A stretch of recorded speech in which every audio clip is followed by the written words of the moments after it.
진실탐사 엔터테이너 있는 대로 다 까! 최경영의 이슈 오도독!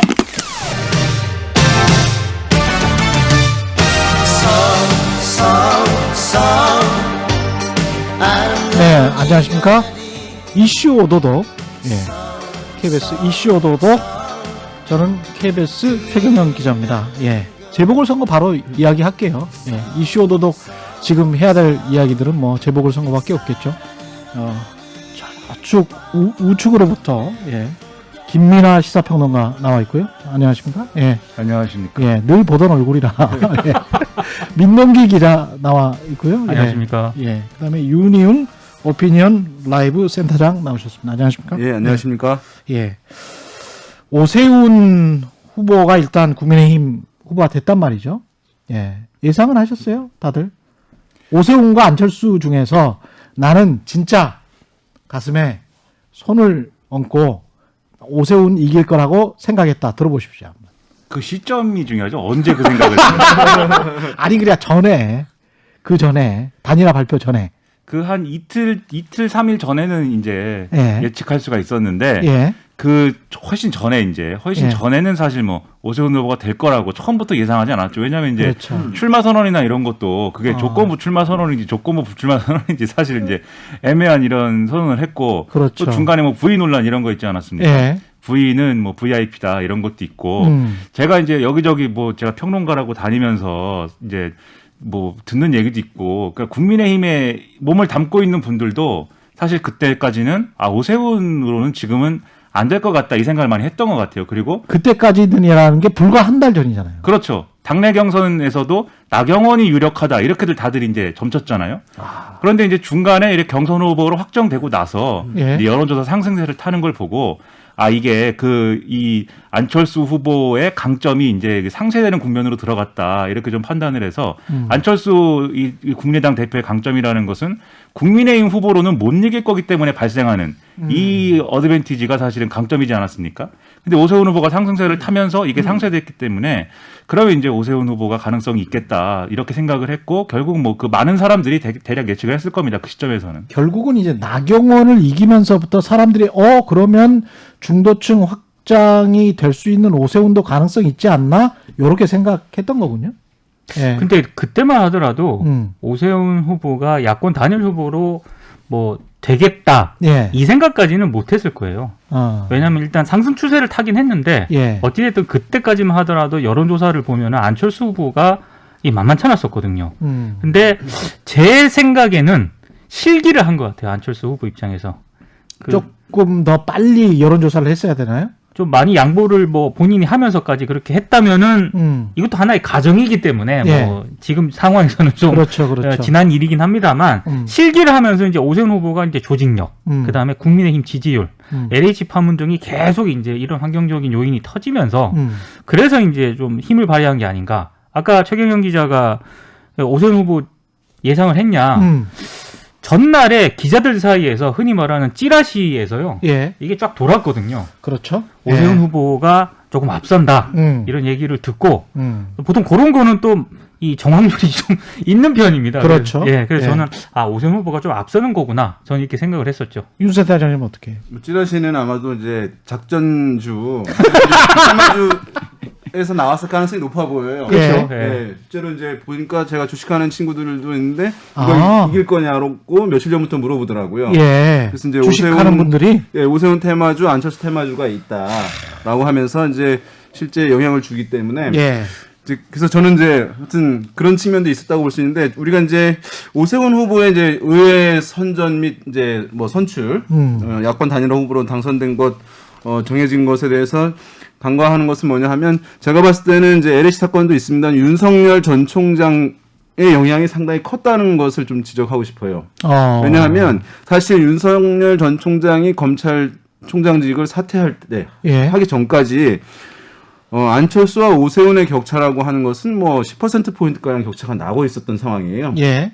그런데 윤석열 전 총장이 사퇴를 하고 정치권에 참여하고 야권으로 갈 것 같은 이제 느낌을 강하게 주게 되면서 나타난 현상인데 왜냐하면 그 전까지는 국민의힘 소속 후보들에 대한 디스카운트가 있었어요. 국민의힘 후보로는 어쨌든 이제 뭐 대선도 안 되고 코리아 안 된다. 디스카운트처럼. 그래서 이제 그 외에 있는 예. 일을 해야지 예. 이제 중도와 보수까지 아우르면서 이제 여당 후보와 맞설 수 있다라고 하는 이제 막연한 인식들이 있었던 것이거든요. 그래서 나경원, 오세훈도 뭐 경쟁을 하더라도 그것이 개선되지 않았어요. 근데 윤 전 총장이 사퇴를 하게 되면서 그 배리어, 장벽이 없어져 버린 거예요. 뭐냐 하면 무기력했던 이 야권층에게 또는 보수 성향층에게 윤 총장이 유력한 대권 주자가 됐네. 근데 야권으로 함께 하겠네. 이제는 국민의힘 소속이든 아니든 상관이 없네. 라고 하게 되면서 국민의힘 후보들에게 있었던 디스카운트 현상이 그때 없어져 버렸어요. 희망이 보였구나. 네, 그러면서 안철수와 상관없는, 그래서 이제 보게 되면 안철수 대 박영선, 오세훈 대 박영선이 거의 차이가 없었어요.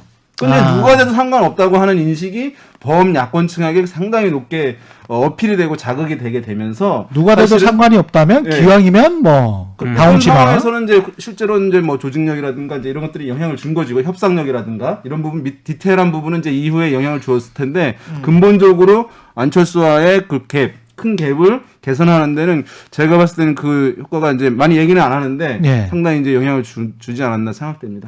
근데 이렇게 되면 특히 이제 지금 현재 지지율이 꽤 큰 차이로 지금 벌어지고 있는 것 같은데 박영선 후보랑 우리가 축구 경기를 보더라도 특히 이제 뭐 자기가 응원하는 팀이 이기고 있다 그러면 계속 보는 경우가 많거든요. 근데 한일전을 하는데 뭐 5대 0으로 지고 있다 그러면 안 봐요. TV를 보다가 안 보거든.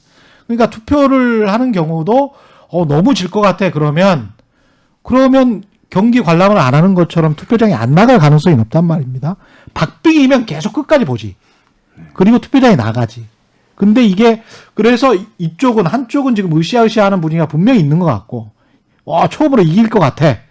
5번째 만에 뭐 이런 분위기가 있는 것 같고 박영선 후보 측은 뭔가 지금 돌파구가 없는 것 같은 그런 모양새란 말이죠. 그 뭐 선거나 경기나 네.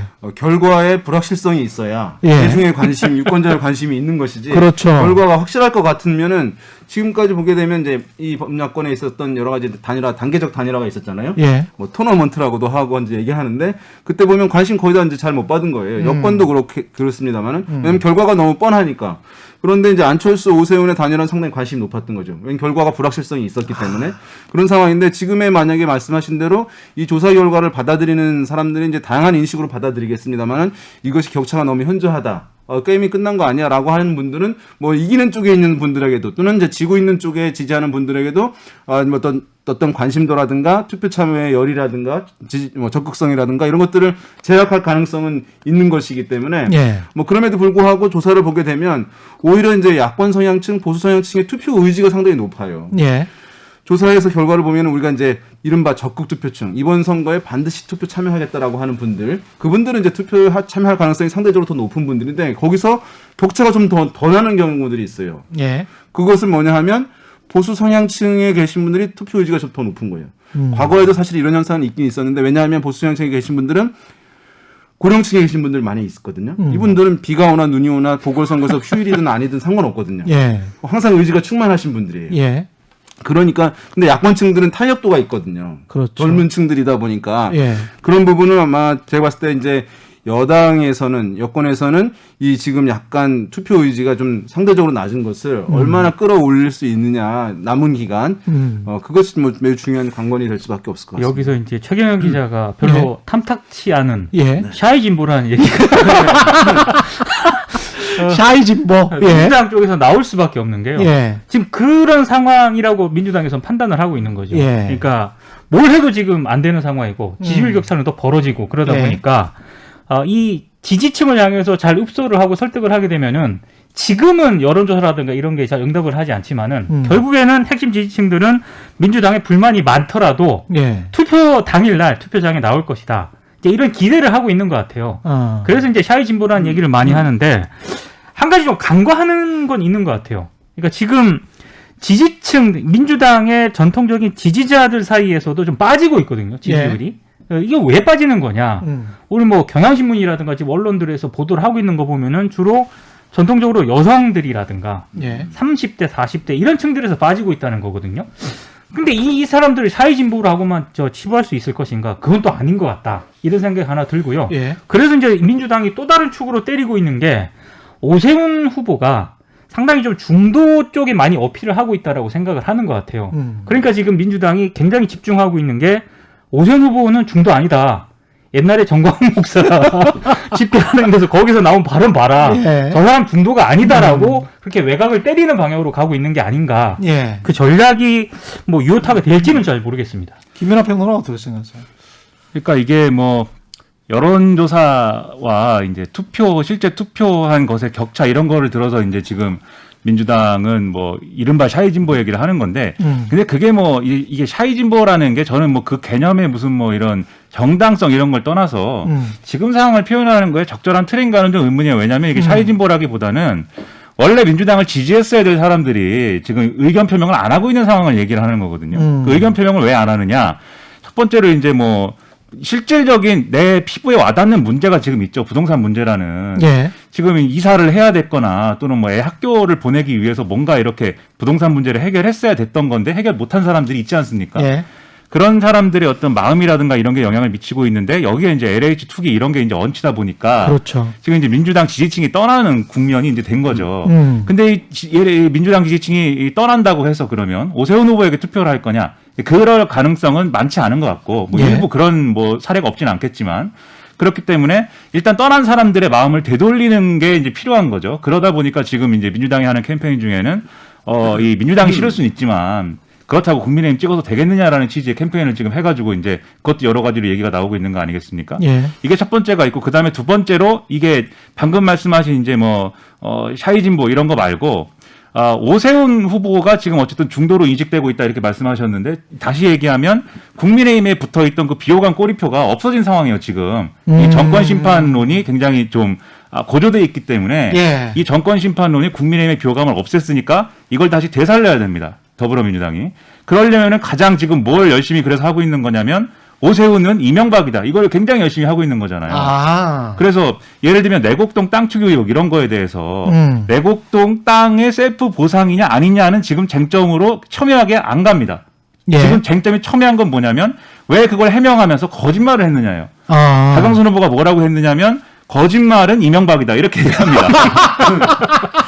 그러니까 이게 그리고 무상급식에 찬성하지 않는 후보이다 이 예. 얘기를 하는데 그것도 사실 이제 이명박 정권 당시에 그 논쟁을 이제 되살리는 그런 리마인드하는 그런 이제 효과를 이제 가져오는 거거든요.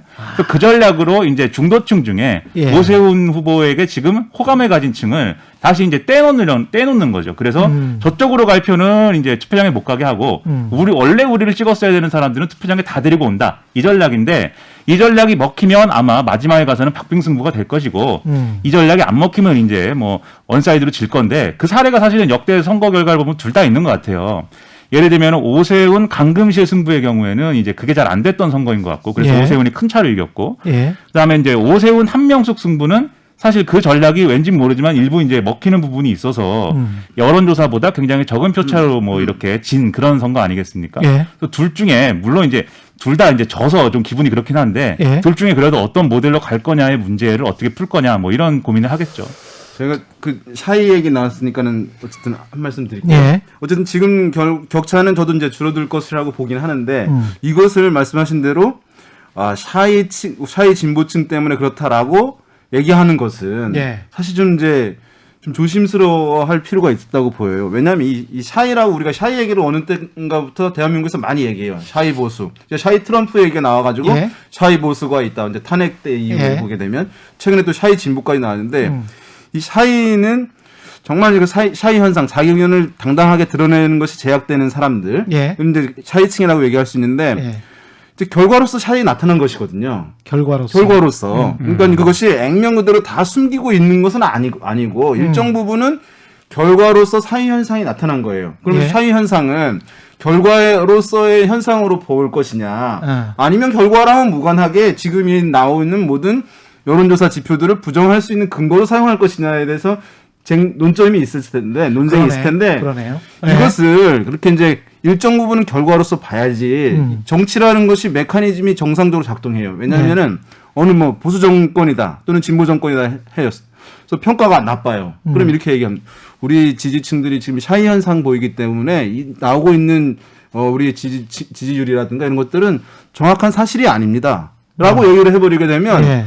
정치가 그냥 멈춰버려요. 그렇죠. 그렇기 때문에 예. 이 샤이는 이제 사실은 선거 끝난 다음에 야, 왜 조사 결과랑 선거 결과가 달랐지? 그때 이제 해석하는 의미로서 얘기할 수는 그렇죠. 있지만 예. 평상시에 상시적으로 공세와 방어용으로 예. 샤이 진보, 샤이 보수를 얘기하는 것은 저는 이제 정치 메커니즘을 어렵게만 정상적 작동을 어렵게 하는 예. 수 있기 때문에 사용하는데 좀 신중할 필요는 있다 이렇게 봅니다. 그리고 제가 이제 이렇게 투표에 관련돼서 이제 정치공학을 약간 좀 그 싫어하는 이유가 뭐냐면 저도 싫어합니다. 예. 좋아하지 않아요. 직업이 평론가지 않습니까? 알았어요. 기자들이 좋아요. 알았어요. 기자들이. 알았어요. 근데 사실은 주식 공부를 제가 오랫동안 했잖아요. 근데 주식 시장에서는 합리적 시장 가설 이론이 있어요. 그래서 주식 시장에 참여하는 인간은 합리적이야. 완벽히 합리적이어서 모든 정보를 다 빨아들인 다음에 그 다음에 누가 매수하고 누가 매도하기 때문에 시장의 가격은 늘 본질과 똑같다. 이게 합리적 시장 가설이거든요. 이게 자본주의의 작동 원리고 투명한 시장의 작동 원리고 사실은 정치의 작동 원리도 이거예요. 그래서 언론이 할 일은 투명한 정보를 그냥 제공만 해주면 되는 거예요. 그러면 현명한 유권자가 판단은 자기들이 하는 거거든. 판단을 하는데 어떤 사람은 샤이해요. 어떤 사람은 뭐 막 드러내요. 이렇게 말할 필요가 없는 거야. 왜냐하면 유권자는 평론가 뭐 합니까 그럼 평론가는? 유권자는 저는 뭐 합니까 그럼? 아니 그러니까 근데 그 가설이 사실은 틀린 거지. 근데 왜냐하면 주식시장의 급등락을 보면 보이지 않는 손이 있는 거죠. 보이지 않는 손뿐만이 아니고 사람은 합리적이지가 않아. 이 주식시장을 보잖아요. 그러면 뭐 갑자기 무슨 테슬라가 그렇게 올라갈 이유가 없잖아요. 지금 보면 이렇게 많이 떨어졌잖아. 근데 그런 것처럼 이 정치인들의 어떤 지지율이랄지 이런 것들도 상당히 좀 비합리적인 부분들이 많이 개입을 하는 것 같다는 거죠. 그래서 최대한 합리적인 부분들만 유권자들에게 주고 싶은 마음 때문에 샤이라는 말이랄지 무슨 뭐 조직표랄지 이런 것들을 제가 좀 약간 좀 싫어한다는 게 그런 의미예요. 네. 그런 의미에서 최대한 합리적으로 당신들이 알아서 판단해라. 근데 자꾸 뭐 모으려고는 하지 않겠다. 우리 언론이 당신들은 샤이하니까 뭐 찍을 거지? 뭐 이런 거랄지 조직표가 우리는 있으니까 든든해. 뭐 이런 거는 자기들 생각이고 정치인들 그들의 생각이고 유권자는 개별적으로 우리가 다 들어봤어요? 모르는 거지 사실은. 지금 그렇지 않습니까? 오도독 제작진께서 예. 빨리 김종인 위원장 얘기로 알겠습니다. 바로 이렇게 안티를 걸어주시니까. 예. 아니 이 오세훈 후보가 여기까지 이재호 그 고문은 자기 덕이다 뭐 이런 식으로 얘기했는데 좀 약간 말도 안 됐어요. 사실은 김종인 위원장 덕 아니에요 이거는. 그렇죠. 네. 그죠? 네. 예. 그러니까 경선 과정에서도 예. 당내 경선 과정에서도 사실 김종인 위원장이 이제 뭐 드러내놓고 뭐 이렇게 누구를 유리하게 하거나 그럴 수는 없는 거지만 예. 예를 들면 이제 룰을 정하는 과정이라든가 이런 것들을 보면 오세훈 후보에게 그래도 유리할 수 있는 환경을 조성했거든요. 결정적으로는 이제 여론조사 방법을 가지고 논의를 할 때 이제 그것은 물론 이제 뭐 김종인 위원장 혼자서 뭐 이렇게 결정한 건 아닙니다만 이 여론조사 응답한 사람들 중에 가령 이제 국민의힘을 지지하지 않는 걸로 응답한 사람들의 여론도 같이 이제 이 포함을 할 거냐, 합산을 할 거냐 이런 것들을 가지고 이제 논쟁이 있었는데 그걸 이제 뭐 그런 것 뭐 따질 필요 없다 이렇게 풀어버린 거잖아요.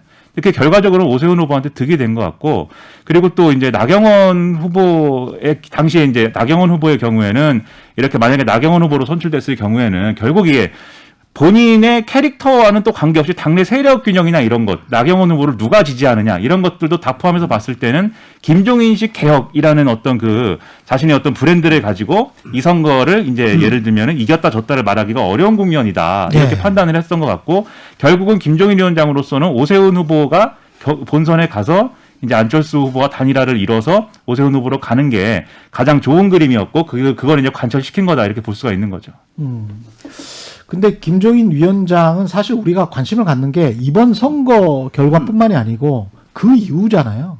그 이후에 야권이 재편될 것이다. 재편된다면 뭔가 윤석열, 김종인 중심으로 될 것 같다. 그런 것 때문에 지금 관심을 갖는 거 아닙니까? 근데 김종인 위원장이 자기는 재보선 끝나면은 집에 갈 거라고 얘기를 하지 않았습니까? 그 이재호 고문도 집에 가라는 거 아니에요, 지금. 빨리 집에 가라, 약속한 대로. 그러니까 집에 간다. 예. 이 얘기를 두고 제가 이제 뭐 정치부 기자들 몇 명하고 이제 이 얘기를 해봤는데 예. 여러 해석이 나오더만요. 일단 김종인 위원장이 뭔가 재보선이 끝나면 재보선 결과에 따라서 야권발 정계 개편 양상은 달라지겠지만 예. 어쨌든 정계 개편이 될 거라는 건 확실하니까요. 예. 그랬을 때 지금 조선일보라든가 보수 언론에서는 이른바 국민의힘을 중심으로 한 빅텐트를 이미 언급을 했거든요. 예. 근데 국민의힘 중심으로 뭔가 그 정계 개편을 하려면은 김종인 위원장이 국민의힘으로 들어가서 뭔가 할 수 있는 여건을 만들어줘야 됩니다. 이를테면 지금 그렇죠. 김종인 위원장에 대해서 굉장히 비토하고 있는 중진 그룹들이 있거든요. 그렇죠. 이 그룹들을 어느 정도 뭐 정리를 한다든가. 그래서 최소한의 그 여건을 만들어줘야 되는데 지금 국민의힘 내부에서 그런 여건을 조성할 수 있는 동력이 있는가? 여기에 대해서는 여전히 물음표가 있기 때문에 그래서 나오는 얘기가 결국에는 외부로 갈 것이다. 김종인 위원장이. 예. 그랬을 때 이제 떠오르는 이름들이 윤석열 전 총장 이런 사람인데, 근데 기자들이 또 물었어요. 김종인 위원장한테. 윤석열 전 총장한테 뭐 연락을 할 거냐? 그러니까 김종인 위원장이 나 연락 안 한다. 연락을 당분간 안 할 거다. 이런 취지로 얘기를 했거든요. 그러면 또 윤석열 전 총장하고 뭐 연락을 안 하고 뭐 안 한다는 얘기인가? 이렇게 얘기를 했는데 이걸 또 다르게 해석을 하더라고요. 어떻게? 김민하 평론가도 알겠지만 정치인 발언은 여러 해석을 해야 됩니다. 그러니까 김종인 위원장이 나는 먼저 연락 안 할 테니까 네가 먼저 연락해라. 그러면 내가 컨설팅 해줄게. 이런 뉘앙스였다. 그런 해석을 하시는 분들도 있습니다. 그러니까 어찌됐든 김종인 위원장의 지금 주가가 굉장히 상종가를 치고 있는 건 분명한 것 같아요. 그러니까 이게 뭐 어제 JTBC 인터뷰나 이런 데서도 태도가 좀 보이는 게 김종인 위원장이 어떤 방식이든 이제 윤석열 대망론에 대해서 역할을 할 것처럼 이제 얘기를 합니다. 제가 볼 때는. 왜냐하면 이제 처음에 이제 별의 순간을 얘기한 것도 사실은 그랬고 어제 이제 이걸 이제 녹화하고 있는 시점이 어제니까는 그러면 무슨 요일이지? 네, 무슨 요일입니까? 네, 오늘이 무슨 요일이지? 네. 오늘이 목요일입니다. 네, 하루하루 뭐 무슨 JTBC 인터뷰는 수요일. 네, 수요일 인터뷰에서 뭐 정치 이제 그 선언을 하려면 5, 6월에는 해야 된다. 그 다음에 그러면 이제 윤석열 전 총장이 대권을 도전할 경우에 도와줄 거냐 이렇게 물어보니까 그건 내가 생각을 해봐야 되는데 쉽지 않다. 왜냐하면 그동안 해봤는데 뭐 별로 즐겁지 않았다 이렇게 얘기했거든요. 그게 이제 자기가 팽당한 얘기를 하는 거지 않습니까? 뒤집어 얘기하면은 팽당하지 않을 조건과 무슨 이런 이후에 대한 계획이 있으면 또 할 수도 있는 거죠 사실. 그 얘기를 이제 볼 수 있는 얘기를 하고 있어서 뭔가 윤석열 대망론에 이제 좀 올라타려는 어떤 움직임은 맞는데. 이게 그러려면은 그 올라타는 거는 이제 자기가 그럴 계획을 가지고 있다는 거는 그렇다 쳐도 거기까지 가는 경로가 뭐냐는 우리가 한번 따져볼 필요가 있겠죠. 그게 결국은 그래서 국민의힘을 중심으로 한 이제 국민의힘이 윤석열을 받아들이는 그림인 것이냐 아니면 그게 아닌 것이냐 이게 이제 아닐 건데 근데 여기서 이제 재보선이 끝나면 국민의힘에서는 어쨌든 김종인 위원장이 비대위원장을 놓으니까 그럼 이제 당권 국면이죠. 근데 만약에 여기서 뭐 김종인 비대위원장을 추대하거나 뭐 이런 식으로 되면 이제 김종인 비대위원장이 이제 국민의힘을 중심으로 해서 이 어떤 그림을 짜는 과정으로 갈 수도 있는데 지금 이제 그렇다기보다는 이미 당권 주자들이 다 준비하고 있거든요. 다 각자의 계획들이 지금 다 있습니다. 주호영 원내대표도 있고 뭐 김부성 전 의원도 얘기 나오고 뭔가 사람들이 얘기가 나오고 있으니까 여기에 대해서 이제 그 추대론이나 이런 거는 사실상 좀 어려울 것 같아요. 그러면은 결국은 이제 전당대회에서 어느 노선으로 가는 거냐가 결정이 돼야 됩니다. 이 어느 노선이라는 것은 김종인식 개혁이 김종인 없이도 계속 가는 거냐 아니면 다시 과거를 회귀하느냐인데 김종인식 개혁이라는 것은 지금까지 본 것은 보수 일부가 좀 유리되더라도 국민의힘 본체랑 좀 유리되더라도 이것을 중도지향으로 계속 이제 끌고 가는 게 핵심이지 않습니까? 그런데 그렇죠. 지금 중진들의 반발이나 영남 일부의 이제 좀 영남 일부를 기반으로 한 이 세력들의 반발은 그렇게 가서는 안 된다는 거거든요. 이 보수를 중심으로 해서 그 다음에 이제 2차적으로 확장을 해나가야 된다는 것이지. 그래서 이 논쟁, 이 장권 승부, 노선의 승부가 이제 재보선 이후에 어떻게 결론 나느냐에 따라서 김종인 비대위원장이 어느 지점에서 어떤 방식으로 윤석열 대망론을 또 이제 이용하거나 거기 올라탈 것이냐의 그림이 달라지겠죠. 저는 이제 김종인 위원장에 대해서 이제 평가하고 하는 것을 해몽이 좀 과장된 부분이 많다고 생각합니다. 왜냐하면 사실은 이번에 안철수 후보, 오세훈 후보 해가지고 오세훈 후보가 뭐 오차범위 밖에서 이겼다 하지만 사실은 그건 사실이 아닐 가능성도 높거든요. 차이가 사실은 그렇게 많이는 안 났을 가능성이 높아요. 그래서 그냥 그 힘들게 해서 이긴 거예요, 간신히. 이겼을 뿐인 거예요.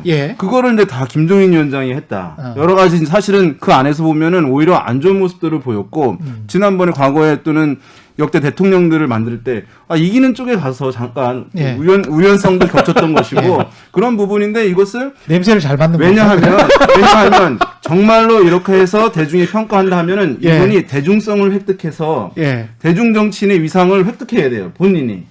대중은 사실 크게 관심 보이지 않는단 말이에요. 무슨 얘기냐 하면 대권 주자에서도 하다못해 한 5%의 지지를 보인다거나 라고 하면서 김종인 위원장이 돼야지 대중으로서 높은 평가를 받는 것인데 그렇지는 않기 때문에 사실 그 안에서 결과와 이 부분의 존재가 저는 우연성에 있어서 된 부분을 너무 과장하게 이제 이분의 역할이 컸다라고 얘기하는 측면도 저는 있다고 봐요. 뭐 전혀 없다고 그 역할이 없던 건 아니라고 할 수 있겠지만 사실은 좀 그런 측면이 있고 그런데 지금 이제 국민의힘과 이후에 이제 대선 국면인가 윤석열 전 총장 간에 이제 이른바 이제 긴장 관계가 있을 거 아닙니까? 끝난 다음에 그렇게 보면 유력한 대선 주자가 없는 국힘으로서는 윤석열 전 총장을 국힘 안으로 끌어들이는 것이 제일 나은 방식일 수밖에 없죠.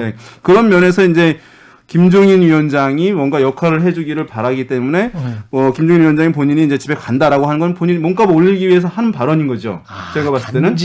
그런데 이후에 이제 당에서 저는 굉장히 이제 그 흐름이 있을 거라고 봐요. 근데 이제 말씀하신 대로 당권 주자들이 있는 상황이에요.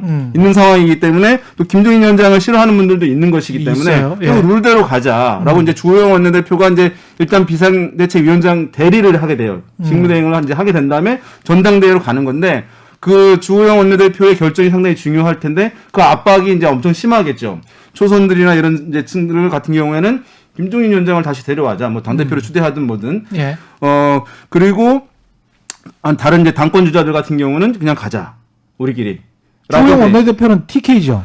본인도 사실은 당권에 마음이 있어요. 주호영 원내대표. 그래서 고민이 심하다는 거예요. 자기도 당권 주자였거든요. 유력한. 그런 상황이어서 쉽게 저는 타협하는 저런 게 될 수 있어요. 이제 당권을 지금 이제 국민의힘 같은 경우는 단일성 지도체제가 있는 것인데 단일성 지도체제는 뭐냐면 이제 대표를 별도로 뽑는 거예요. 대표한테 권한을 다 주는 거예요. 그런데 이제 이것을 통합 이제 뭐냐면 모든 이제 사람들이 권한을 나눠 갖는 형태로 지도부를 갖추자. 그러면 이제 대선 앞두고 관리도 수월하니까 다른 대권 주자들도 오케이 하면서 그 힘을 모을 수 있는 거예요.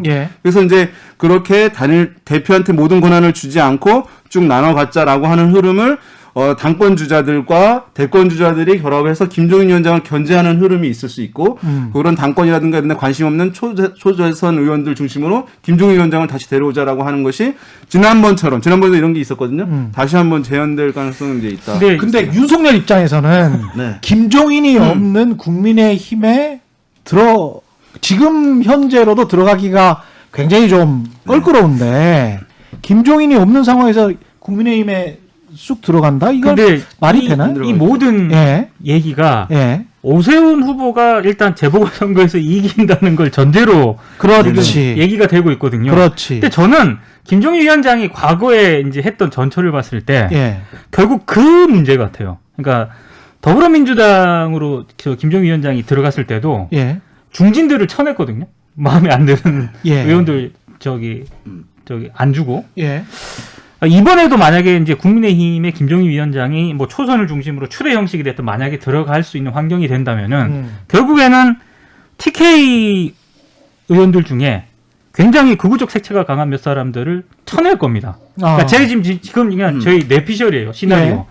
그걸 쳐내고 국민의힘의 지금까지의 그 색채, 강한 보수적 색채를 상당히 걷어낼 겁니다. 그런 거를 국민의힘 중진들이 어느 정도 수용할 수 있을 것인가. 그러니까 지금 중진들이라든가 당권을 생각하는 사람들은 우리 그렇게 하지 않더라도 오세훈 후보가 서울시장 재보궐선거에서 이겼기 때문에 이 상태로 가면 우리 대선에서도 이긴다.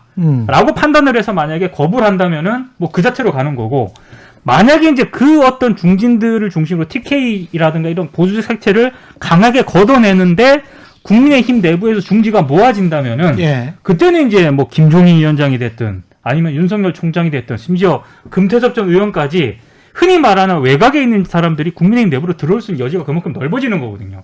이거를 지금 국민의힘 중진들이 오케이를 할 거냐?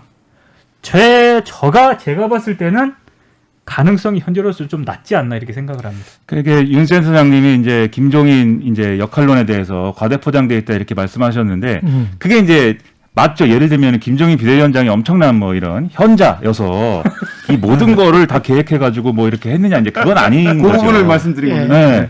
그런데 이제 정치라는 게 맥락이기 때문에 결국은 김종인 비대위원장에게 정치적 무게가 막 실릴 수밖에 없는 환경은 사실은 국민의힘이 조성한 거거든요. 지난 총선 때 김종인 비대위원장을 선대본부장으로 데려오냐 마냐를 가지고 싸웠는데 결국은 데려오지 않았습니까? 효과가 있었느냐? 사실 없었습니다. 물론 이제 더 망할 수 있는 거를 뭐 좀 더 덜 망하게 했다든지 뭐 이런 표현은 가능할지 모르지만 또 이제 소선거구제이기 때문에 승자는 한 사람뿐이니까 뭐 큰 격차로 질 것을 더 큰 격차로 질 것을 뭐 적은 격차로 지게 했을 수는 있겠지만 그거 가지고는 효력이 없었어요. 근데 그럼에도 불구하고 국민의힘에서 대안이 없었기 때문에 김종인 비대위원장은 이제 또 맡길 수밖에 없었던 거고 이제 그것에 대한 또 왈가왈부를 하면서 김종인 리더십에 대한 찬반 논란을 또 하면서 그게 오히려 지금 상황에서는 김종인 리더십에 대한 어떤 과대포장이라든가 이런 게 가능해진 국면이 또 온 거거든요. 그러니까 그런 걸 보면은 사실 김종인 비대위원장이 뭐 그것도 능력이라면 능력인 건데 어쨌든 간에 지금 과대포장되어 있는 그런 상황이라 할지라도 이 포장에 이제 힘을 이제 받을 수 있는 상황은 맞는 거죠. 그럼 이제 이 포장된 힘을 그러면 앞으로의 국민의힘 내에서 그러면 이 포장된 힘을 이제 활용할 것이냐. 근데 그게 어렵다라는 조건을 이제 민동 기자님 말씀하셨는데 저도 이제 거기에 동의를 하는 게 벌써 오늘 아침에 이제 유승민 의원 아니죠. 유승민 전 의원이 그 벌써 집단지도체제 얘기를 했어요. 이게 유승민 전 의원 같은 경우가 어쨌든 대권 주자이기 때문에 지금 이 김종인 비대위원장이 와서 예를 들면 윤석열 대망론 이런 거 띄우고 이런 것이 별로 이제 기분이 좋지 않을 겁니다. 그렇겠죠. 그렇기 때문에 이런 시도가 벌써 이제 들어왔고 그다음에 당권 주자들도 이제 그런 부분으로 많이 움직일 가능성이 지금은 이제 높아지고 있는 상황이고 그렇다고 한다면 윤석열 전 총장 입장에서 사실은 김종인이 있든 없든 국민의힘으로 들어오는 게 싫고 어려운 것은 결국은 이제 전직 대통령들 문제거든요. 결국은 뭐 자기 색깔이랑 안 맞아서도 있겠지만 자기가 어쨌든 간에 그 전직 대통령들 이제 뭐 그렇게 수사를 하고 그다음에 그것에 대한 거부감이 국민의힘 지지층이 어쨌든 일부에라도 있는 상황에서 그렇죠. 그 내부에 들어가서 사실은 자기가 아무 조직도 없이 서열할 단신으로 들어가서 남의 이제 그 어떤 기대 그러니까 아까 말씀하신 그래도 상대적으로 개혁적이라고 하는 어떤 내부의 사람들 또는 충청 대망론에 기대를 걸고 있는 몇 사람 안 되는 이제 그 충청권 사람들 뭐 이렇게 해서 그 기대를 받고 그 내부에서 이제 이길 수 있는 거냐 이런 건 이제 의문이 있으니까 결론적으로 얘기해서 이 과거의 이제 문제와 국민의힘이 얼마나 결별을 한 상태로 이제 그 어떤 그러한 이 과거 정권을 더 이상 떠올리지 않아도 되는 어떤 세력이 되는 거냐의 문제가 달린 거죠. 근데 이 문제를 얘기하면 또 김종인식 개혁이라는 게 그런 거 아니었어? 얘기가 이렇게 된다는 겁니다. 그러니까 사실은 두 가지가 합의가 어렵기 때문에 그러니까 김종인식 개혁을 할 거냐 말 거냐에 대해서 합의가 어렵기 때문에 결과적으로는 그러면 더 넓은 일종의 보수 빅텐트로서의 윤석열 대망론이라는 거는 실현이 매우 어렵지 않을까라고 지금은 이제 생각한다는 거죠. 갑자기 그런 생각이 드는데 김종인을 시라소니에 비교를 한다면 시라소니가 조직이 전혀 없었어요. 조직이 전혀 없었는데 종로를 평정한 것은 이정재 그다음에 김무한이었잖아요. 근데 시라소니는 시라소니로서 늘 멋있었거든.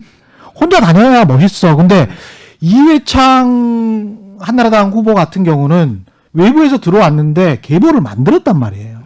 이회창 계보를 만들었는데 김종인은 그동안 계보 안 만들고 뭐 했지? 그런 생각이 드니까 남을 구박하니까 계보를 만들 수가 없죠. 사람들이 막 저랑 좀 비슷한가?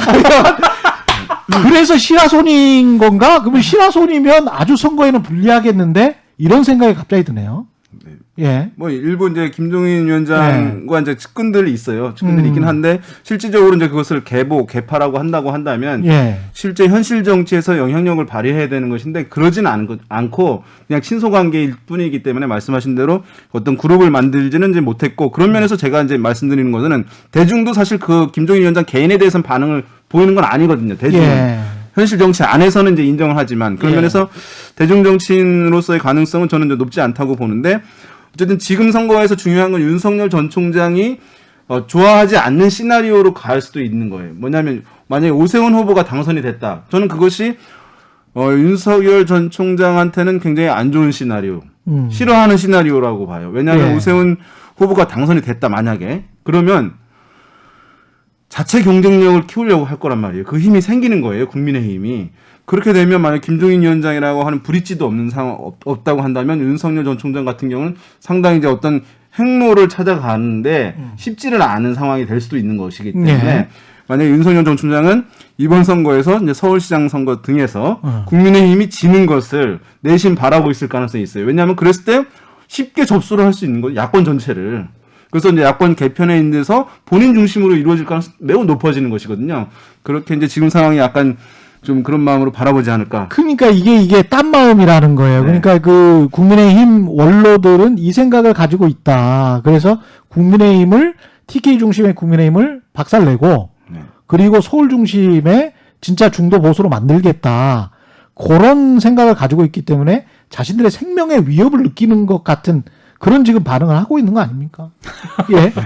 그래서 그 영남을 중심으로 한 이제 그 중진들의 생각은 이제 그런 생각이 분명히 있는 거고, 그리고 김종인 비대위원장이 이제 그 어쨌든 노선의 문제에서는 의도한 게 이제 지금 말씀하신 그 그림인 거죠, 사실. 영남 일부의 유시를 각오하더라도 수도권 중심에 그리고 중도 중심에 보수의 어떤 그 진지를 여기를 메인으로 가고 나머지 확장을 노리자 뭐 이런 것인데, 근데 지금 말씀하셨더니 각자의 계산이 다 다릅니다. 지금 윤석열 지금 얘기대로 하면 김종인 비대위원장과 윤석열 전 총장의 관계라는 것도 앞으로 우리가 어디선가 어느 별에선가 만날 무슨 뭐 이런 뭐 인연 그런 게 아니라 서로 이용해 먹는 지금 관계인 거죠. 서로 결과적으로는 그리는 그림이 달랐기 때문에 그리고 이것은 안철수 국민의당 대표하고 그다음에 국민의당 내부에 있는 그 중진들의 이해관계도 마찬가지입니다. 이게 단일화 국면에서 안철수로 하느냐 오세훈으로 하느냐의 국면에서 국민의힘 중진들이 아까 말씀하신 이제 이재호 상임고문 비롯해서 김무성 전 의원 그다음에 이 김문수 전 경기도지사까지 나와서 김종인 물러나라 이거 하지 않았습니까? 근데 그런 게 결국 이제 그분들이 또 처음부터 안철수 서울시장론을 또 열심히 또 주장했던 특히 김무성 전 의원의 경우에 그런 분들로 알려져 있는데 왜 그랬느냐 결국 안철수 카드를 이제 좀 이런 식으로 활용해야 김종인 견제가 가능하고 이걸 통해서 이제 다시 한번 자기들의 복권을 노리는 뭐 이런 그림이었다는 것이죠 결국은. 그분들 입장에서는 안철수는 호구인 거예요. 그렇죠. 근데 안철수 대표는 역으로 자기가 중심이고 그렇죠. 자기가 그분들을 이용한다고 생각을 한 겁니다. 그래서 이 단일화 레이스에서 갑자기 김종인 비대위원장을 이제 저격을 하는 순간이 오잖아요. 그렇죠. 그리고 거기에 이 김무성 전 의원 등이 호응하잖아요. 그러니까 안철수 이게 5월 동기인 거죠. 안철수 당시 후보는 내가 저 사람들을 활용해서 국민의힘을 지금 흔들고 있다 이렇게 생각하는 것이고 그 김무성 전 의원 등은 안철수를 활용해서 김종인을 흔들자 이 생각인 거고 그런데 그 두 사람 이 두 집단 두 성향의 어떤 갈 길이라는 게 앞으로의 어떤 그림이라는 게 대권까지 가는 그림을 상정했을 때 일치하는 그림일 것이냐 지금 그렇게 될 수가 없는 국면이기 때문에 결국은 서로 이렇게 오월동주하는 국면이어서 그게 하나의 어떤 컨텐츠로 모아지는 것은 장애물이 굉장히 많다고 아직도 생각을 합니다. 근데 안철수 대표 같은 경우는 이번 뭐 선거 도와주고 그냥 끝나는 겁니까? 정치 인생은 어떻게 되는 거예요? 저는 이제 지금까지의 상황 중에서 가장 큰 위기 상황에 직면했다고 위기예요. 왜냐하면 뭐 물론 어떤 분들은 이렇게 했고 형의 새로운 모습들을 보여줬기 때문에 뭐 원칙 있는 패배라든가 뭐 헌신 이런 것들을 이제 보여줄 것이고 그러면 야권 재편 과정에서 상당히 역할이 있을 것이고 대선도 가능성이 없어진 게 아니다라고 얘기하시는 분들이 있어요. 저는 이제 그 분석에 동의하지 않는데 왜냐하면 국민의힘에 이제 합당하거나 안 하거나 둘 중에 하나일 거 아니에요. 지금 선택지가 그렇죠. 들어가서 우글거리는 이제 그 정글에 계신 분들하고 저는 고수야. 살아남을 수 있을까에 대해서 의문이고 안 들어간다. 이전에는 중도하면 안철수. 그건 중도 어쨌든 안철수 대표가 독점하고 있어라고 하는 희소성도 있고 이제 기반도 있었던 상황인데 윤석열이라고 하는 인물이 생기게 되면서 비정치인이기 때문에 이 부분 이제 중도에서도 영향력이 좀 있는 것이잖아요. 그렇죠. 자기 기반이 사라진 거예요. 그렇기 때문에 대선 출마를 희망에 의해서 할 수는 있지만 이전과 같은 그런 존재감, 위상을 갖기는 저는 사실상 어려워졌다. 그래서 이번에 이번 선거 전 과정에서 가장 큰 피해자는 저는 안철수 대표라고 네. 생각하고요. 물론 홍준표 전 대표도 피해자죠.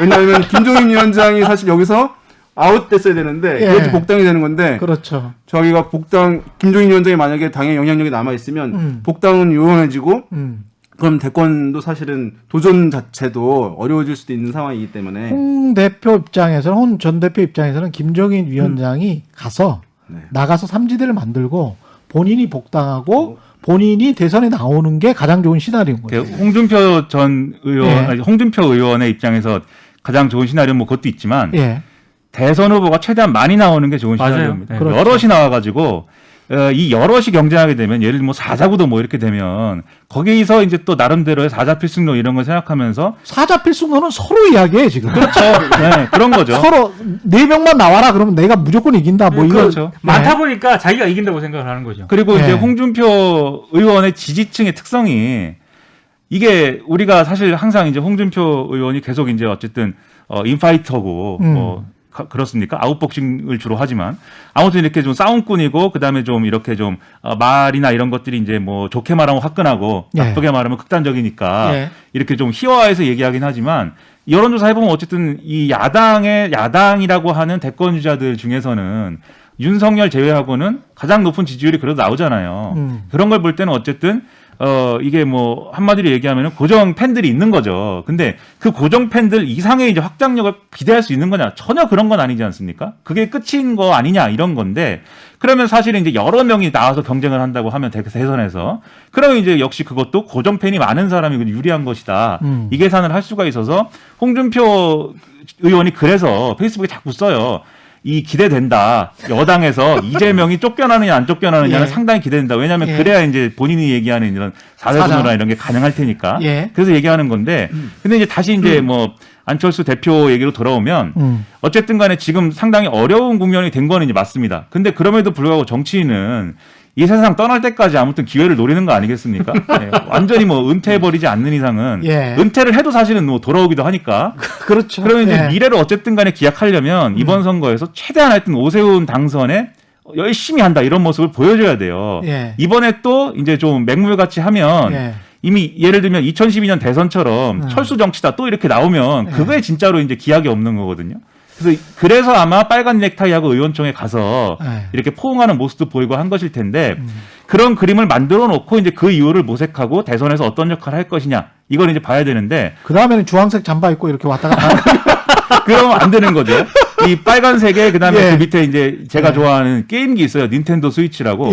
닌텐도 스위치가 보면은 양쪽에 이렇게 이게 달렸는데 하나는 약간 빨간색이고 하나는 약간 파란색입니다. 근데 지금 국민의힘 이 점퍼가 그런 색깔이더라고요. 그래서 그 점퍼를 입는 게 좋고 그다음에 이제 그러고 나서 이제 대선에서 본인이 후보로 갈 것이냐 뭐 아니면은 막후 조정을 또 열심히 한다면서 표를 낼 것이냐 이건 이제 또 선택일 텐데 이 안철수를 과거에 지지하셨던 분들도 이제는 안철수 대망론이라는 거에 대해서는 약간 다시 생각을 하는 것 같아요. 제가 어젠가 신문을 보는데 동아일보인가요? 어느 또 논설위원님이 이렇게 썼어요.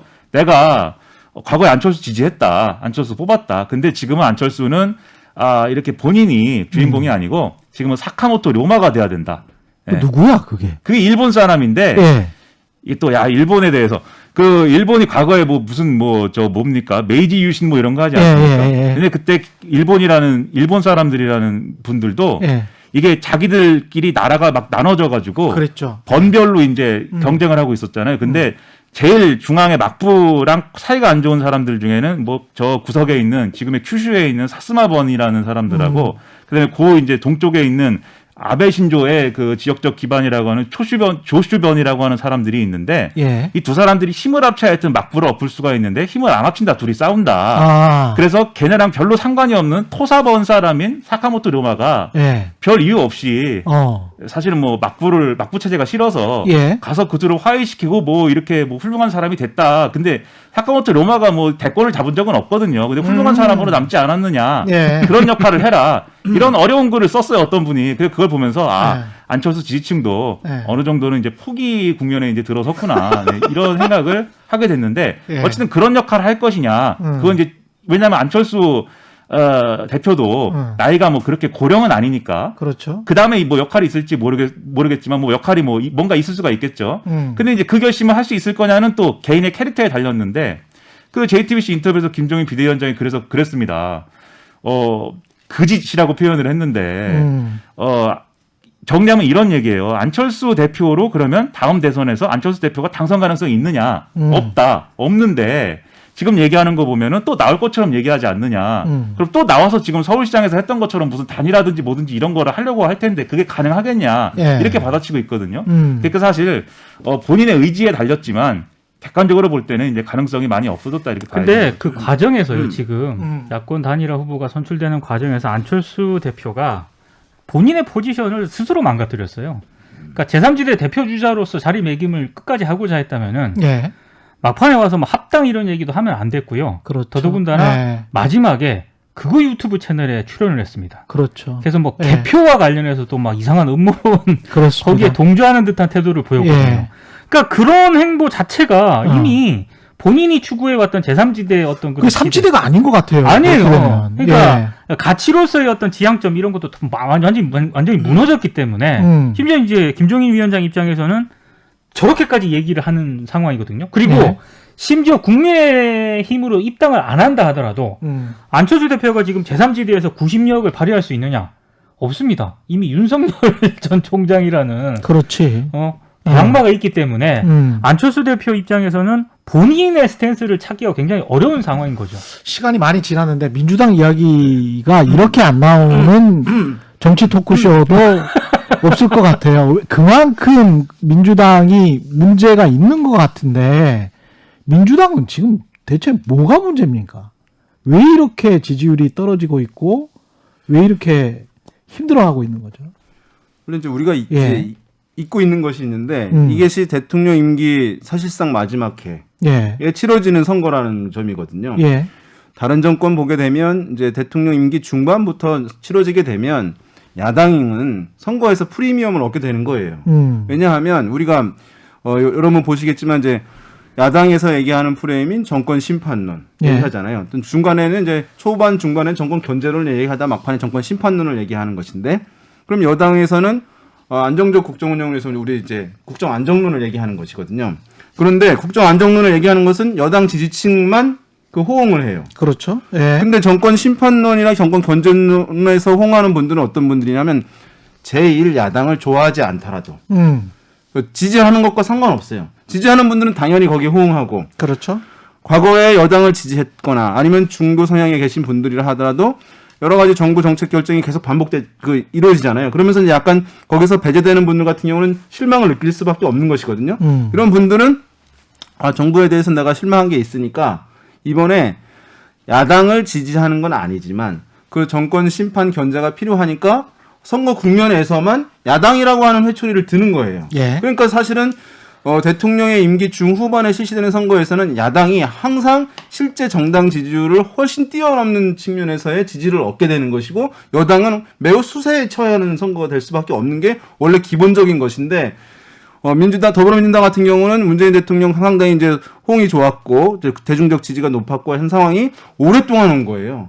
지금 이제 마지막 해에 치러지는 선거란 말이에요. 예. 이런 상황에서의 기본적으로 여건이 쉽지 않은 구도인 선거에 원래 있었던 거라고 보는 게 좋고 그런 상황에서 지금 이제 LA 집권이라고 하는 것이 상당히 강력하게 터진 상황이어서 지금 그것은 고정 지지층 이외에 다른 분들한테는 너무나 크게 영향을 미치는 사안이라는 점 이런 것 때문에 지금 못하고 있고 또 한 가지는 이제 야권 단일 후보가 너무 주목받게 되면서 사실 이제 박영선 후보는 캠페인을 못했죠. 한 열흘 정도, 열흘 이상 자체를 선거 캠페인이 구도가 명확해야 이제 여당 후보가 메시지를 대중들에 전달하는 것인데 야권 단일 후보 누가 되냐 이 논의만 정치 지면에 도배가 되다 보니까 박영선 후보는 후보로 됐음에도 불구하고 이후에 주목받지 못하고 사실상 캠페인이 딱 이제 없던 상황이 있었던 부분도 지금의 이제 여권 지지층들이 지지를 표출을 제약하고 있고 지지가 약간 정체된 상황이 발생하는 데 영향을 주었다고 보겠습니다. 참 반전의 카드는 없을까요? 그러니까 외부적 요인, 내부적 요인이 있는 것 같아요. 예. 외부적인 요인은 박영선 후보 정책을 보면은요. 초반에 상당히 부동산 쪽에 비중을 많이 뒀거든요. 근데 그게 LH 파문이 터지면서 완전히 빛이 발했고 그랬네요. 오히려 그게 더 악재가 되는 상황이 돼버렸어요. 이제 이렇게 외부적 환경이 이렇게 불리하게 작동을 하면은 결국에는 이 민주당 고정 지지층들이 박영선 후보에 대해서 전폭적으로 지지를 해줘야 되거든요. 예. 근데 지금 내부적으로 과연 그런가? 여기에 대해서는 여러 얘기가 있습니다. 지금 박영선 후보가 찬 민주당 내 포지션이 위치가 친문 이른바 최경환 기자가 싫어하는 예. 정치 공학적인 분류로 봤을 때 친문 핵심 지지층으로부터 완벽하게 지지를 못 받고 있습니다. 예. 그러니까 그런 어떤 내부적인 요인이 이번에도 충분히 이게 드러나고 있는 게 아닌가라는 시선이 하나 있고요. 그 맥락에서 지금 뭐 임종석 전 비서실장이 페이스북에 박원순 전 시장을 소환해서 얘기를 하지 않습니까? 이런 부분들이 분명히 민주당 전략상으로 선거 전략상으로 불리하게 작동되는 게 분명한데도 불구하고 계속 이렇게 파열음이 나는 이유가 뭘까?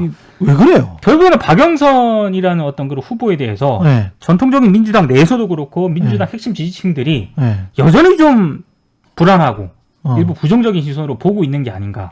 근데 이제 그런 영향도 있을 것인데, 근데 이제 저는 뭐 굳이 이제 이거를 도식적으로 좀 얘기하자면, 그러니까 선거 전략에 대해서 이제 도식적으로 얘기하자면 이런 측면이 있는 것 같아요.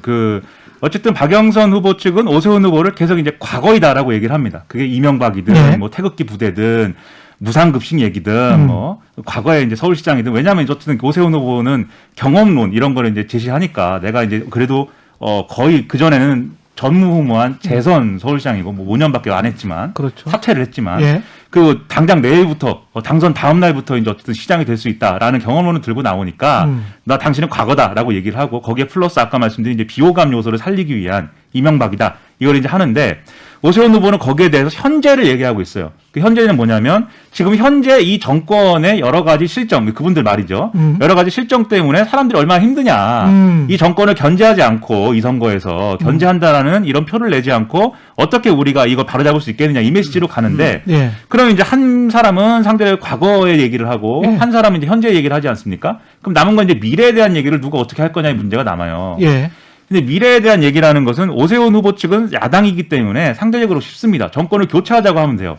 그리고 정권을 교체하기 위해서 우리가 이런저런 노력을 한다고 얘기하면 됩니다. 그래서 여기 우리 보면 안철수도 있고 금태섭도 있고 그다음에 지금은 없지만 윤석열도 언제는 있을 수도 있고 그리고 뭐 실제로 서로 얘기를 해봤는지는 모르지만 김동연 전 경제부총리 뭐 이런 사람도 있을 수가 있는 거 아니냐라고 얘기를 하면서 그 정권 교체의 기대감을 키워가면 그게 이제 일종의 뭐 제가 지금 도식적으로 얘기하는 미래에 관한 의제가 이제 되는 거죠.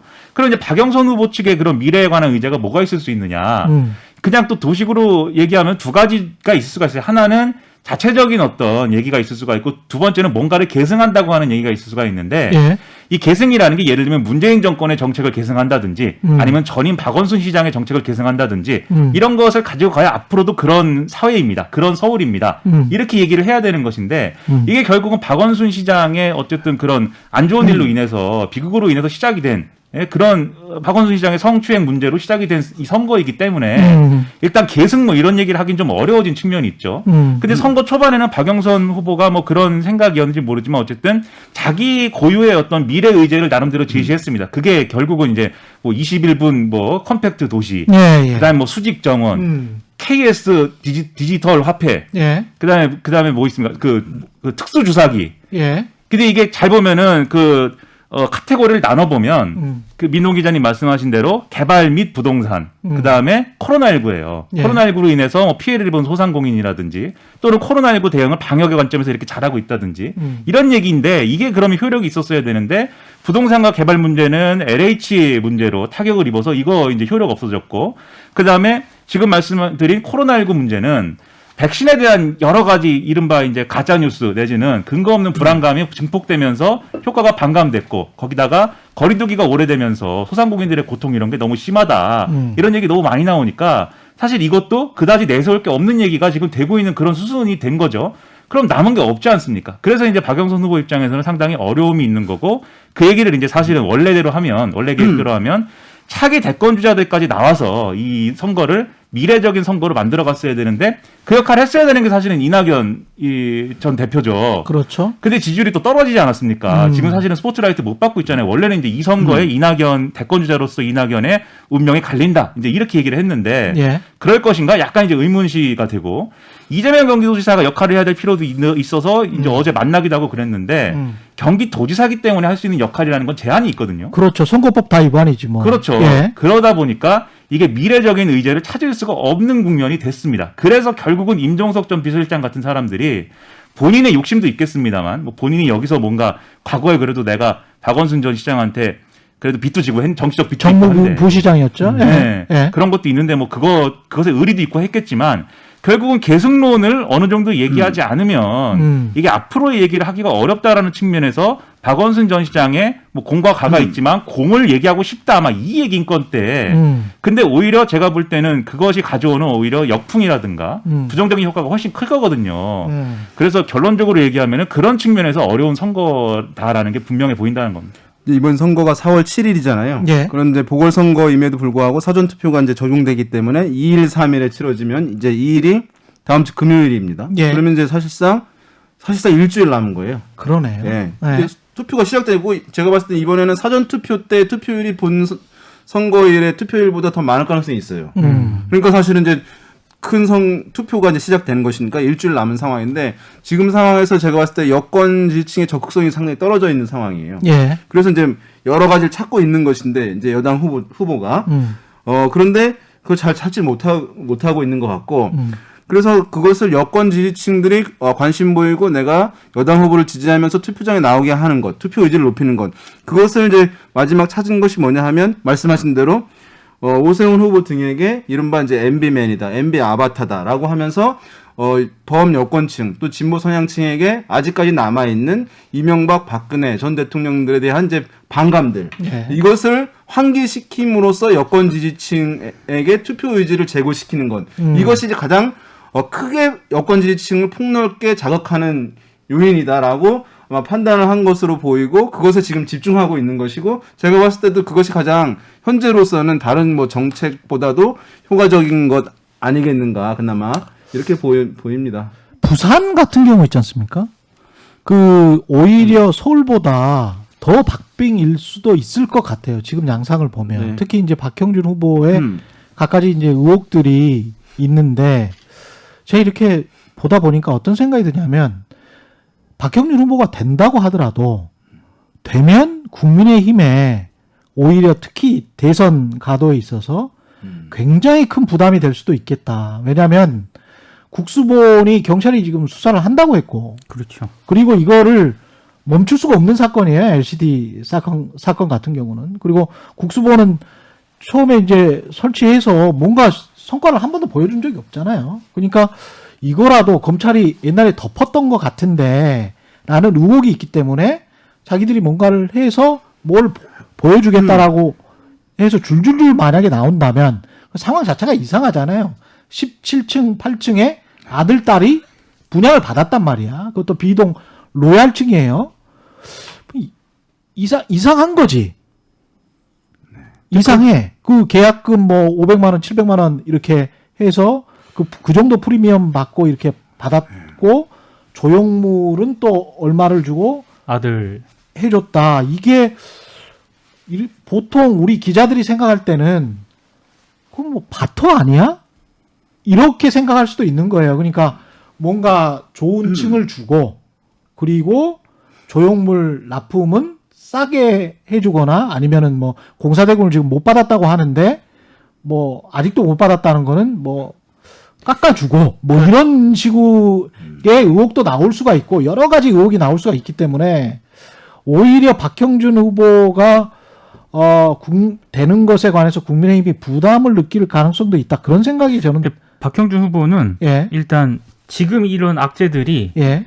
이번 재보궐선거에 영향을 미칠 것인가 이거는 좀 물음표로 남겨둬야 될 것 같아요. 예. 예. 일단 악재인 건 분명한데 그렇다고 당장 판을 엎을 수 있을 것인가? 판은 뭐 예. 어떨지 모르겠지만 지지율은 어떻게 보세요?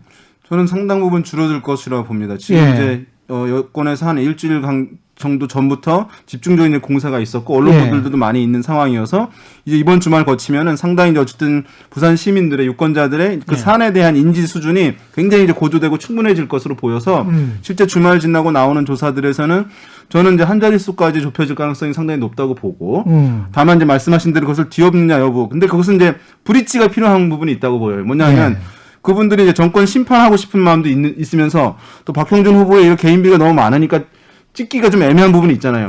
그러면 이제 유권자들의 마음을 편하게 해주는 것이 이제 선거에 출마한 사람들의 역할이거든요. 그래서 부담을 줄여주는데 그러면 지금 이제 심판 이제 하려고 하는 건 아는데 부산 발전이 뭐 심판보다 더 중요하다. 심판은 1년 보고 나서 해도 된다라고 하면서 그러면 내가 심판은 그것이 1년간만 유보해 놔야지라고 마음 편해지는 것이거든요. 그러니까 그런 브릿지 정도를 어떻게 만들어 주느냐 여부가 이제 관건이라고 보이긴 한데 변화한다면은 어쨌든 그런데 지금 격차가 막 20%포인트 나긴 하거든요. 저는 한 자릿수로 다음 주 예를 들면은 지금의 이런 분위기로는 될 가능성 상당히 높다. 부산 같은 경우에는 누가 되느냐 이런 것도 지금 굉장히 중요한데 되고 나서 만약에 박형준 후보가 된다고 하더라도 제기되는 의혹들이 정치 공세로 치부하기에는 곤란한 것들이 있거든요. 수사라든가 이런 걸 통해서 밝혀내야 될 그런 부분도 있기 때문에 재보궐선거가 아니라 대선까지 염두에 뒀다면은 박형준 후보에게 제기된 의혹 자체가 국민의힘 입장에서는 엄청난 부담인 건 분명한 것 같아요. 이게 사실 저는 뭐 부산 사람도 아니고 저는 경기도 수원이 고향이고 사는 곳은 서울시 은평구이기 때문에 잘 모릅니다. 부산 분들이 어떤 생각을 하시는지. 근데 그냥 지금까지만 언론 보도나 또 이런 뭐 여론조사 이런 거를 이렇게 볼 때는 아무래도 부산 시민들이 부산 유권자들이 가장 중요하게 생각하는 건 뭐 결국은 부산 경제인 것 같아요. 지역 경제의 문제인데, 근데 이제 이 박형준 후보의 이 문제가 사실은 이제 지역 경제와 어떤 직결돼서 이 지역 경제에 어떤 전망에 영향을 미치거나 뭐 그런 것도 아니거든요. 그리고 이제 만약에 그 지역 경제를 기준으로 이제 평가를 한다고 할 때는 이런 평가는 가능하겠죠. 예를 들면 부산이 지금 경제 발전이나 이런 게 많이 이제 더디고 과거에 비해서는 많이 이제 쇠락했다고 생각하는데 그것의 책임이 어느 쪽에 더 있는 거냐. 지금의 문재인 정권에 있는 거냐 아니면 그동안 어쨌든 지역의 헤게모니를 가져왔던 보수정당, 국민의힘 사람들에게 있는 거냐. 이거에 대한 책임론을 가지고 뭐 겨뤄볼 수는 있겠지만 이게 비리 이런 차원의 이제 개인 비리 결국은 개인 비리나 이제 개인 스캔들의 문제이지 않습니까? 이런 게 영향을 안 미칠 수는 없겠지만 얼마나 파괴적일 것이냐는 조금 이제 저는 잘 모르겠다 의구심이 있고 다만 이제 이 얘기가 이게 뭐 지금 뭐 LCT 문제도 있지만 무슨 뭐 사찰에 관여했다 이런 것도 있는 거잖아요. 이 얘기가 부산 선거가 아니라 서울 선거에도 영향을 미칠 수는 있겠다 이런 생각입니다. 왜냐하면 이런 이슈들이 사실은 서울에서 더 민감하게 받아들일 수 있을 만한 이런 얘기거든요. 그렇죠. 그래서 이렇게 좀 우회적인 어떤 영향 같은 거는 충분히 있을 수가 있다. 뭐 그런 생각입니다. 왜냐하면 LH 투기도 결국은 부동산 투기고 그렇게 보면은 그런 어떤 민심을 자극하는 요소들이 좀 있긴 있죠. 오세훈 후보가 만약에 서울시장이 되면 마지막으로 뉴스공장은 어떻게 되는 겁니까? 최경영의 최강 시사의 경쟁 프로긴 합니다만은. 제가 봤을 때 제가 가끔 나가니까. 그러면은 그게 아마 데일리 프로그램을 김호준 씨가 하지 않을까요? 데일리 프로그램? 지금도 데일리 프로그램 하고 있잖아요. TBS에서 그건 그만두고. 별도로 데일리 프로그램을 하지 않을까? 유튜브 등을 통해 가지고. 근데 저는 기본적으로 시장이 바뀌었다고 해서 바로 진행자. 라디오 진행자가 바뀐다는 거는 그거는 정말 그러니까 저는 말도 안 돼요. 그거는 오세훈 후보가 시장이 되더라도 뭐 프로그램 진행을 만약에 교체를 한다 진행자를. 그거는 서울시장 권한이 아니고요. 그건 방송법 위반이고. 방송법 위반이고 그렇게 되면 똑같이 이명박 정부 아까 그 뭐 오세훈은 MB다 뭐 이때처럼 이명박 정부의 방송장악 사건이 있었기 때문에 불과 10년 전이거든요. 근데 10년 전을 똑같이 되풀이한다? 근데 오세훈 후보가 되면 선거를 앞두고 TBS가 어느 정도 영향을 받겠지만 일단 뭐 예산 지원을 안 할 수도 있다라는 취지 얘기도 했거든요. 근데 지금 서울시 의회를 민주당이 장악을 하고 있어요. 그것도 지금 오세훈 후보가 시장이 된다 하더라도 쉽게 그렇게 통과시킬 수 있는 문제는 아니고요. 일단 그런 압박 차원인 것 같아요. 이런 압박 차원. 그러니까 마음에 들지 않는 이런 프로그램들에 대해서 여차하면 여차할 수 있다. 이런 어떤 신호를 보내는 게 아닌가 싶습니다. 저는 뭐 김어준 씨 스타일의 이런 방송 진행이나 이런 방송 프로그램에 대해서 굉장한 문제의식이 있는 사람입니다. 개인적으로는. 예. 근데 이제 그런 문제의식을 가지고 있다는 것과 권력을 활용해서 이제 이 언론에 영향을 이제 직접적으로 미치겠다는 거는 다른 차원이거든요. 그러니까 예를 들면 KBS의 경우도 지금 뭐 KBS에서 얘기를 하고 있지만 어떤 이제 보도에 문제가 있다거나 KBS에 무슨 뭐 여러 가지 뭐 방송에 문제가 있어서 그것에 대해서 문제 제기를 하는 것은 얼마든지 할 수가 있습니다. 그런데 그렇죠. 네. 예를 들면 권력을 가진 사람들 또는 권력에 가까이 있는 사람이 KBS 사장을 압박해가지고 이 결국은 이제 어떤 프로그램에 영향을 미치게 한다거나 보도에 영향을 미치게 한다거나 그런 것들은 해서는 안 될 일이라고 생각을 하거든요. 그렇기 때문에 오히려 그렇게 했을 때 자신들이 지금까지 얘기해왔던 이 국민의힘이라든가 이 야당 사람들이 얘기해왔던 이 교통방송 TBS의 어떤 뭐 여러 가지 방송이나 이런 것들이 편향적이다 이렇게 주장을 하면서 문제 제기를 해왔는데 그 편향적이라는 문제를 오히려 더 안 좋은 방식으로 이제 해결해버리는 그런 상황이 될 수가 있다는 것이죠. 그리고 그런 선택지는 뭐 이게 될 거다 안 될 거다 가능성을 떠나서 지금 쭉 말씀하신 대로 해서는 안 되는 선택인 거고요. 다만 이제 그런 거 있을 것 같아요. 이 TBS가 앞으로 이제 어떤 역할을 해야 되는 거냐, 이 서울에서 어떤 이 방송을 하는데 어떤 역할을 하는 거냐에 대해서 여러 가지 여론을 통한 압박이나 여러 가지를 통해서 뭐 혹시 모르겠습니다. 다른 뭐 부당한 어떤 압박을 통해서 뭐 진행자를 물러나게 한다거나 또는 그 프로그램 뭐 없애게 한다거나 이런 거는 뭐 할 수도 있겠지만 그런 것도 이제 사실은 용인돼서는 안 되는 방법인 것이죠. KBS도 이명박 정부 때 똑같이 당했기 때문에 제가 꼭 드리고 싶은 말씀이 이거예요. 가령 검찰이 여권에 유리하게 하고 뭐 야권에 불리하게 하고 뭐 이렇게 해서 야 검찰총장을 바꿔 아니면 핵심 지검장 바꿔 이렇게 이야기를 한다면 검찰의 독립성은 그럼 뭐야? 이렇게 이야기를 할 거 아닙니까? 그러니까 공정성의 이슈를 가지고 자신들의 정치적 유불리를 따지면서 너 받고 아니면 뭐 기관의 예산을 뭐 어떻게 라고 한다면 국민의힘이 민주당을 비판했던 거와 똑같은 상황이 되는 거예요. 그게 첫 번째 하나 있고 그다음에 두 번째는 공영방송 제도에 관한 여러 가지 그 언론학적 논쟁이 있습니다. 언론학적 논쟁이 있는데 공화당에서도 NPR이 너무 꼴보기 싫은 거예요. 되게 꼴보기 싫은 거야. 그래서 미국 얘기죠, 미국. 예, 미국 NPR이 너무 미국 중심으로 항상 얘기를 하시니까 근데 설명을 해줘야 돼요. 사람들이 몰라요. 그렇게 얘기하면. 미국 공영방송 라디오가 굉장히 좀 영향력이 있고 아주 좋은 방송을 많이 합니다. 근데 오바마 대통령 때 공화당이 예산 삭감을 들고 나왔어요. 예산 좀 줄여야 되겠다라고 했는데 그 근거가 공정성이 아니고 나는 시장주의자인데 공영방송이라는 거는 없었으면 좋겠다. 전부 다 시장 위주로 가자. 그래서 뭐 다 SBS화 시키자. 이게 논점이었거든요. 저는 그렇게 주장을 한다면 그거는 충분히 그 일리가 있지. 시장주의자라는데. 근데 공영방송주의자들이 또 있단 말이죠. 학계에는. 그래서 그 사람들이 서로 그런 논란을 벌이는 거는 아무 상관이 없어요. 그거는 상관이 없는데 이 공정성을 가지고 정치적 유불리를 사실은 그 안에서 따지면서 뭐 진행자 바꿀래 아니면은 뭐 예산을 할래 내가 하면 너희들 좀 안 좋을 걸 하면서 경고성을 한다. 이거는 아직도 권위주의적인 마인드가 있다. 저는 시장주의자라고 해서 네.